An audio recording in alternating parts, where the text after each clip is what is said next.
the invasion and occupation of the United States. That is the focus of today's preamble. Now, millions have already violated our borders. Crossings are at historic numbers.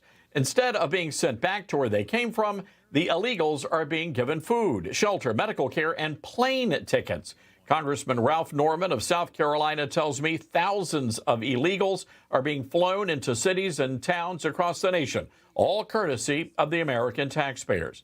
Now, Norman said one pilot reached out to him from a major American air carrier and was very disturbed about the illegals being forced to board his airplane. He said the illegals had no ID and had not been medically vetted. And at the airport in Tucson, there's literally a sign posted directing illegals to a line for people without passports. Now, get this. American citizens with documents are being manhandled by TSA agents on a daily basis, while illegals without any documentation are being allowed to board the jetliners. Meanwhile, there are growing fears in the media and the political world of terrorist attacks in the homeland.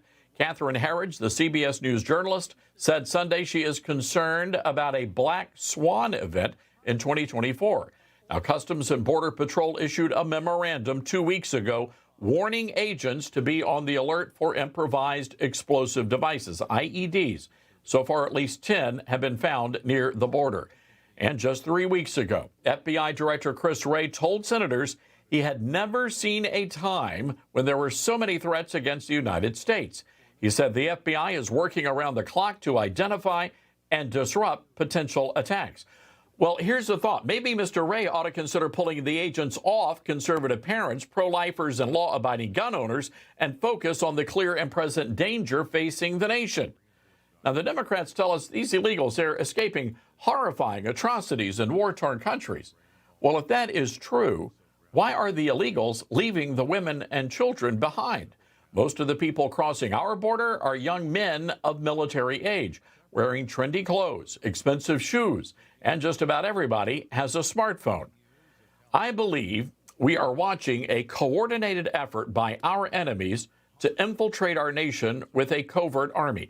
Now, a number of congressional lawmakers tell me they believe that the sleeper cells are already in the country, just waiting to be activated.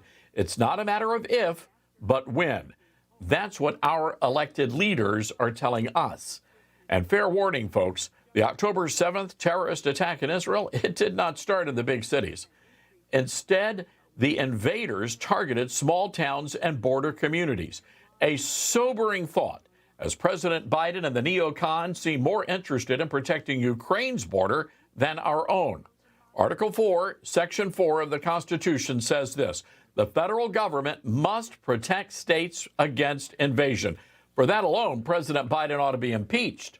But we need to deal with the more pressing issue, and that's where state legislatures must step up and intervene. If Washington will not act, the border states must. Otherwise, we may not have a country to save.